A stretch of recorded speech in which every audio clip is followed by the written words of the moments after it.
So unless you've been hiding under a rock, World of Warcraft Classic Hardcore official servers are live, so stock up on drinks and junk food, call in sick from work, and let everyone know showering will be strictly off the menu for the next 2 weeks as we yet again get ready to set foot into Azeroth for the first or maybe the 100th time and start our journey from level 1 to 60 in the game as it was all the way back in 2004. This time, the threat of death looms at every turn, where the smallest miscalculation or jump can sink tens or even hundreds of hours down the drain, where people try to stay awake and focused to not pull that elite patrol, avoid that one mob in the area that is 10 levels higher than you, wait for elevators, and remember to go up for breath before you drown. Also, you can say that you made it. You beat the odds and you reach level 60 without dying.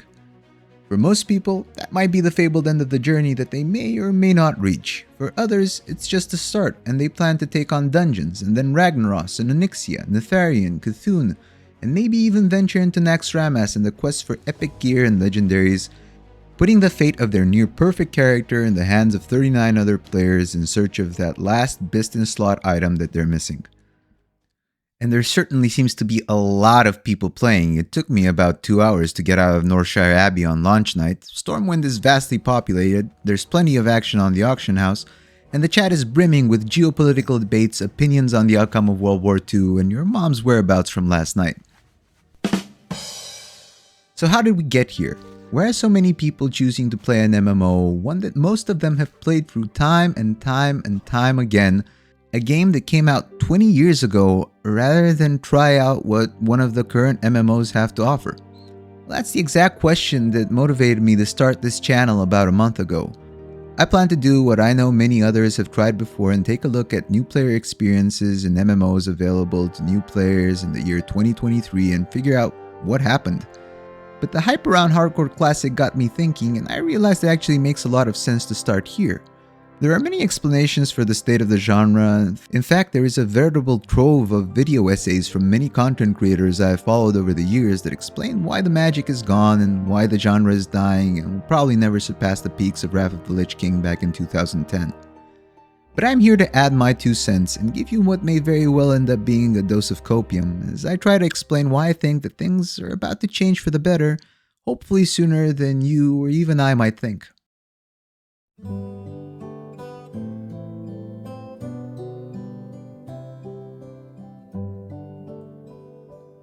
One of the most common explanations people come up with is nostalgia, a never-ending quest to recapture that feeling you had the first time you set foot into a vast online world where every corner of every zone was unknown and every interaction with another player could lead to something new and exciting. In a time long ago where there was barely any social media, and this was probably the first time you had a persistent setting where you could connect with, cooperate with, or kill and teabag people from across the world in real time. Many argue that it's not the game's fault. You aren't really looking for the perfect game, but rather trying to step in that same river twice and revisit a time in your life when things were easier, when you had less responsibilities, you were more excited to meet new people online and had the time to go on adventures. And that the game you're playing back then is just a reflection of your past self that you can never truly recapture. And while a lot of this is probably true, for many people, World of Warcraft was not their first MMO. In the early days, before it became the cultural phenomenon we remember it as today, many of the first guilds already had a core group of players, at least on my server, that had come from other games such as EverQuest or Lineage. So clearly, in 2004, WoW was a big enough step forward in terms of mechanics, immersion, graphics, and gameplay for people to forego their time and emotional investment in previous titles and move over to the newer, better thing. So why did we stop there? Why is it that no other MMO made a similar leap in quality to recapture the imagination over the last 20 years? And will one ever come along that manages to do so again?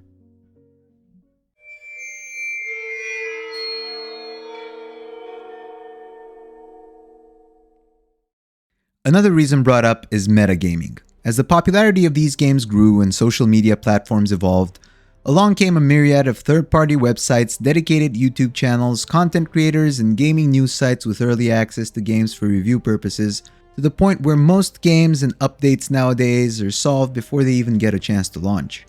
Now, this is definitely true, and as online ecosystems and technology have evolved, this phenomenon is probably here to stay for better or worse. This means that most people will feel some kind of pressure, whether self-imposed by their own competitive sense or lack of time to figure things out on their own, or from other players when attempting to engage in increasingly difficult and punishing group content. Players get shoehorned into doing most things in a specific predetermined way, which does kill the sense of immersion and player agency for most people that want to play out their fantasy and don't take very well to being told what to do. And while this topic can be debated for hours and has been debated for a lot more than that by probably thousands of videos over the years, that still doesn't explain why people are flocking back to WoW Classic over and over and over again when the game has been out for 20 years and has been solved in min-max to exhaustion, to the point where the first clear of the Trial of the Grand Crusader raid that was recently released for Wrath Classic took a whopping 19 minutes to clear after its release. Yeah.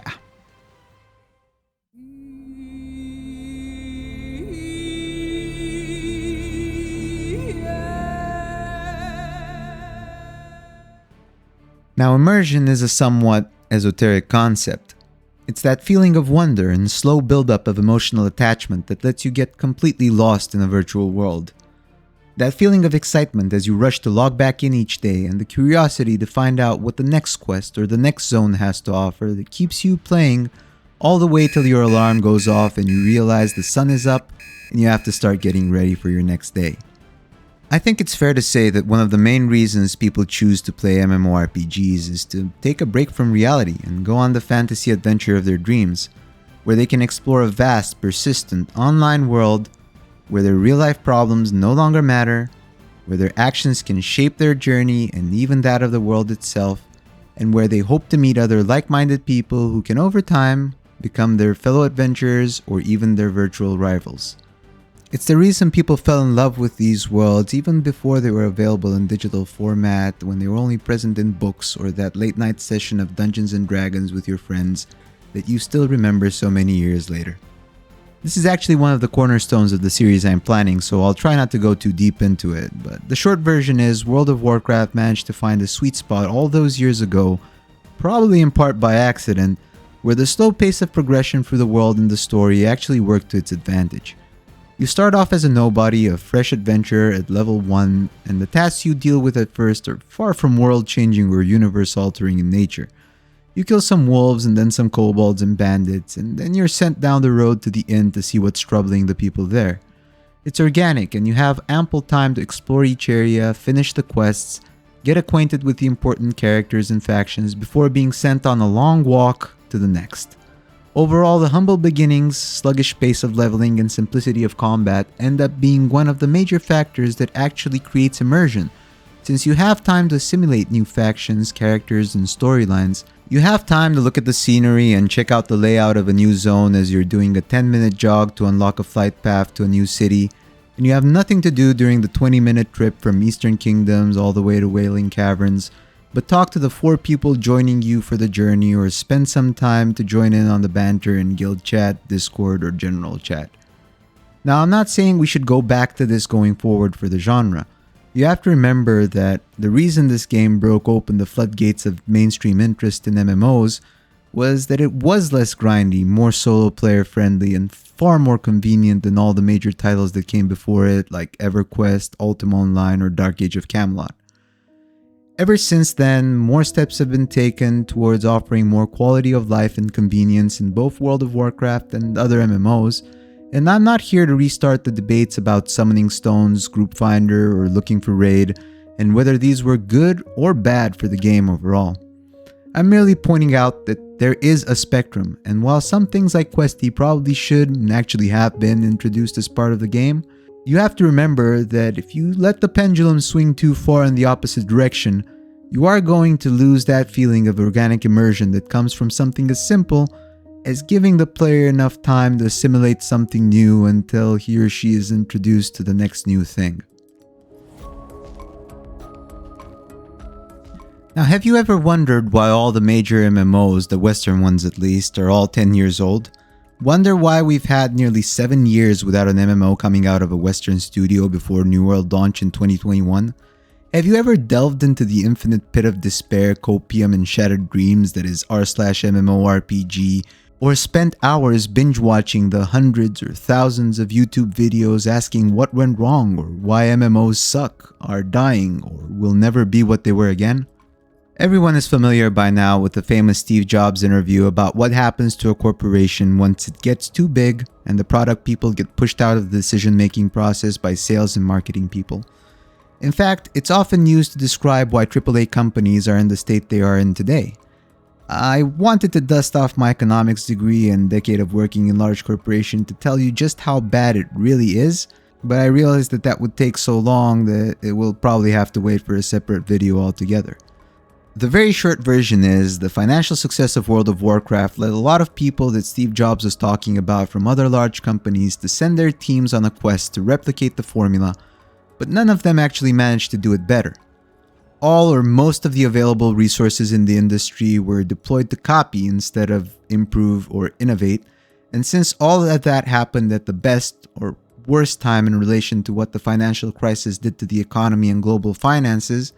that led to a string of high-profile and high-cost failures that just as easily made the people that Steve Jobs was talking about conclude that MMOs are a dead genre and not an investment worth making anymore a few years later.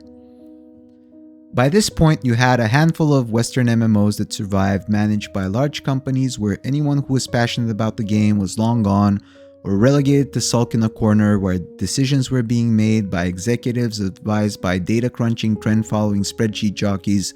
with no passion for or knowledge about the genre.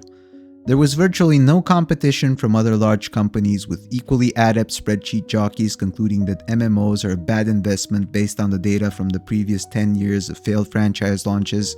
and on top of this you had huge barriers to entry in terms of costs, time, bureaucracy, and availability of financing from any potential newcomers to the scene. Since most of these macroeconomic effects, as well as the decision process at large corporations, usually move at a pace akin to that of the shifting of tectonic plates, and MMOs take many years and vast resources to produce, it led to the so-called dark age of MMORPGs that we have been living through for the past few years. During this time, most established titles, knowing they were safe from competition, reached for every single bag of proven psychological tricks and jumped on every trend they thought they could monetize, to the point where we are now left with a bunch of games that are filled with FOMO, addiction-inducing loops, gameplay systems designed for player retention and increasing revenue per user over player experience, aggressive monetization tactics ranging from a seemingly endless stream of cosmetics to straight-up pay-to-win, and outright predatory casino tactics like loot boxes or gacha, and the list can probably go on and on. Throughout all of this though, I believe the underlying desire for what many think an MMO was meant to be is still there. That's exactly why these dirty tricks work. Some people are willing to pay vast amounts ranging from hundreds to thousands or even tens of thousands of dollars to feel like they belong in one of these worlds and collect the cosmetics, gear, and characters that make them feel more and more attached to the game. Just look at the success of some of the Kickstarter MMO scams that have managed to pry millions of dollars from people desperate for the next big MMO experience over the last few years alone, or the never-ending saga that is Star Citizen that has managed to raise an astonishing $600 million in funding, despite being what could generously be described as an alpha build after over 12 years in development. And if you think this is just a small number of hopelessly lost people, just look at the interest in every MMO that launches or gets announced. Amazon's New World, the first major Western release in over 7 years, reached almost 1 million concurrent players on Steam when it launched. And then later, when Amazon brought Lost Ark to the West, Amazon bought. Yeah, Spellcheck knows what's up. That reached 1.3 million. And when Diablo 4 boasted MMO-like elements, I'm sure that accounted for a large amount of the millions of people that bought that game. And it doesn't stop at MMOs. The first people that were pushed out of the genre by the shift in direction were the more casual players, the ones that value that feeling of adventure, exploration, and connection to both the world and the other players in it, above the challenge of climbing up a seasonal ladder or keeping up with the esports level of difficulty some of the games have incorporated more and more into their endgame. These players managed to slowly find an alternative to MMOs in the growing number of excellent open-world single-player games we have been getting over the last few years. it arguably started gaining proportions with Skyrim, then Witcher 3, and more recently Elden Ring and now Baldur's Gate 3. All of these games are vast, and the realm of what's possible technologically has gotten to the point where the illusion of a dynamic world, player agency, and freedom to make choices that shape your journey and even the world around you are virtually enough to simulate a lot of the elements of escaping into a living virtual world that was exclusive to MMOs only 10 or 15 years ago. And all of these people still want to play what they think of as an MMO, but all they have available are a handful of bloated and questionably monetized games that released 10 or even 20 years ago, many of which are so focused on endgame and catering to the most dedicated and invested remaining player base that they completely neglect the experience of new or even returning players who sometimes give them a chance and desperately try to get emotionally attached to a game that seems to be fighting them all the way, until most of them eventually give up, sometimes for good. So is it really that strange that people choose to replay the 2004 version of World of Warcraft when the new player experience hadn't been changed to increase player retention or expedite the path to endgame, when the game hadn't been bloated with 20 years worth of content that is immediately staring you in the face, making you count the days, weeks, or months it would take to even scratch the surface of catching up to the hamsters that have been running on the wheel for the whole time? Or that people keep trying to come up with new twists like hardcore mode to try to improve the experience when that concept has been seemingly abandoned by both Blizzard and all major MMO developers for so long? Speaking of new players, imagine a young gamer trying to find a virtual world to call home in 2023. This player might look at endgame footage of the most popular current MMOs, and let's take the case of Retail WoW for example, since that is the game I'm most familiar with by far. They will soon find out that the good part of the game is Mythic rating and high-end Mythic Plus or rated PvP, and they will look up footage of what that looks like. And what will they find? Well, this. Or this. Or this. No two user interfaces look the same. The sheer amount of screen space you need to dedicate to third-party add-ons to play the game competitively is insane. And in terms of complexity, regardless of what the long-time players might think, including myself, you have to be honest and admit that this is off-putting to all but the most masochistic few when looking from the outside. Now let's assume that all of this somehow feels appealing, and they decide to jump in. They are then looking at an express tour through 20 years worth of content they are not familiar with, offered up in no discernible order, where you are from the start acclaimed as the grand hero of the Horde or of the Alliance that has vanquished countless dragons, gods, and other worldly forces you have never even heard of. No time to get familiar with anything, no emotional connections to the characters, no time to take in the story or the world since hey, the game starts at endgame. But let's say you're not here for the story, you're here to be competitive. You grinded hard all the way to max level and now you want to play the real game. Oh wait, your gear sucks. Now you have another 30 to 40 hours of grinding for a minimum level of gear to get into the season, or you can just use the catch-up mechanics, but since you don't have any gold and all the crafted gear catch-ups require you to pay inflated prices for mats and crafting services, that $20 WoW token sure looks appealing right about now. Brushing all of that off, finally they made it. Decked out, ready to go, you start looking for a group, and, well, the season started 4 months ago, you have no rating, you have no longs, and you're not particularly great at the game, and the class that you picked was part of the meta when you looked it up 3 weeks ago,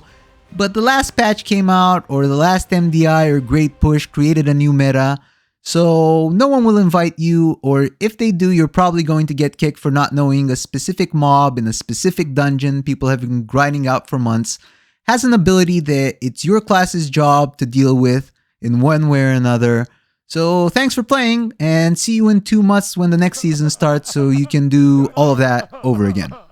Why would anyone look at this and choose to go through 60 hours of dedicated grinding in a specific 3 to 4 week period every 6 months on a specific set of classes that are deemed worthy of high-end content, install 30 to 40 different pieces of third-party software just to have a chance to join the part of the game that everyone described as the good bit, when they can just play any other popular multiplayer games like MOBAs, FPSs, or Battle Royales, where they can instantly join a lobby and start joining games at their level and steadily improve over time. Or they will look up other games like Lost Ark and see that they have to grind the same content not once, but 6 different times per week on characters they have no interest in playing, just to make sure their main keeps up with the gated progression. And even if they do this, someone can just come along a few months later, swipe their credit card, and get the same result. Or check out New World and see all the horrible reviews related to the hilariously bad launch the game had, riddled with bugs, lack of content, and the dwindling population numbers it currently has today. By the way, this game is actually getting better now, but you still can't swim. Why? Honestly, the most appealing large MMOs, at least judging by the happiness of the community, seem to be Guild Wars 2, that from what I understand has horizontal progression systems that are much less rampant with FOMO than other games, and Final Fantasy XIV that can at least promise new players hundreds and hundreds of hours of excellent quality main story content to go through before you even have to worry about the endgame. It's crazy how in 2023, classic WoW seems to be the closest thing to what an MMO initially meant from a new player perspective, but while I have been pleasantly surprised to meet more people than I imagined during my playthrough so far that tried WoW for the first time during Classic Era launch in 2019, or even during current Classic Hardcore release, the game is still 20 years old and as such is in many ways dated by the standards of the younger gaming generation that have long since cataloged WoW, or the MMO genre as a whole for that matter, as a thing for boomers.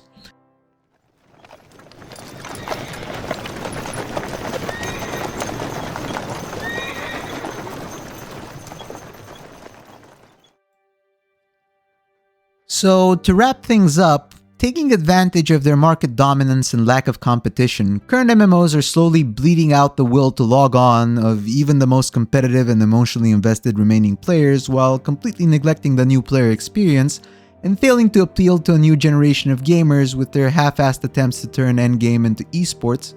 So you might say that, well, yeah, the genre is dead, and everyone is right, and it's time to move on and accept it, right? Well, a friend of mine recently told me a story. A McDonald's near where he lived was the only fast food place within walking distance, and for years it was, well, a shithole. Service was horrible, it was constantly out of stock, and was downright dirty. But then, a Popeyes opened up next door, and suddenly, somehow, McDonald's found a way to get its act together and pulled a complete 180. Competition does tend to do that. You might have noticed, inflation isn't exactly great, and many of the goods and especially services you pay for with your shrinking disposable income only seem to be getting worse and worse. Now this sucks, trust me, I know,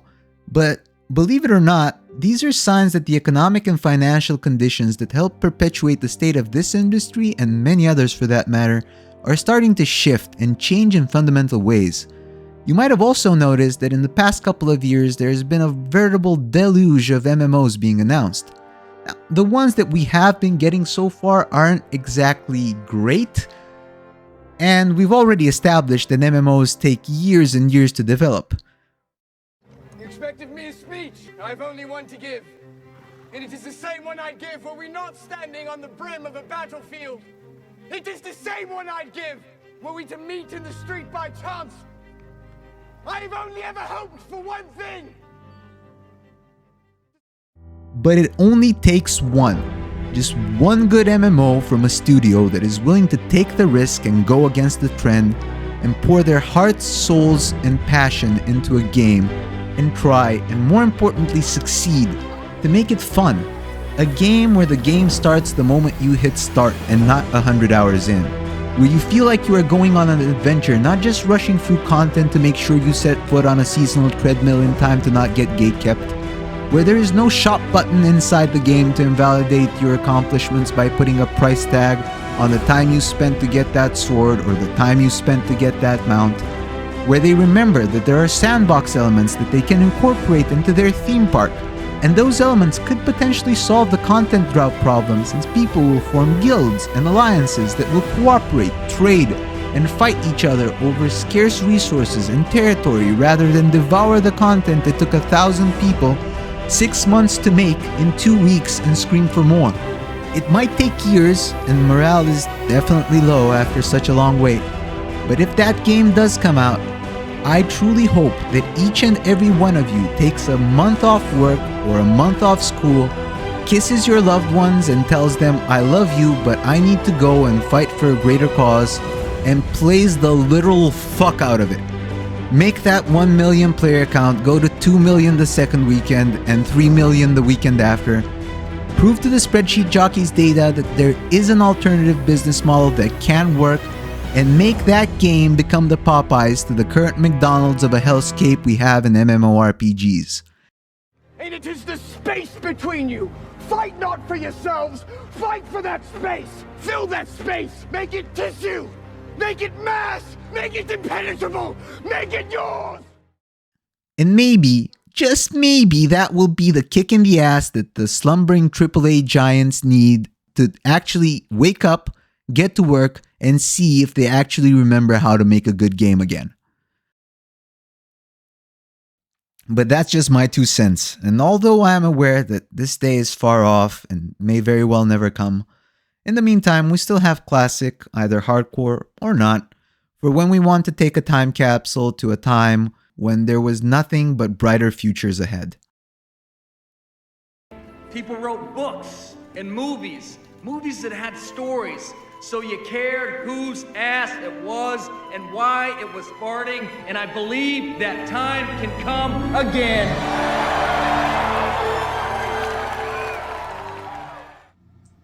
I'm Jericho. Thanks for watching, and hope to see you again soon.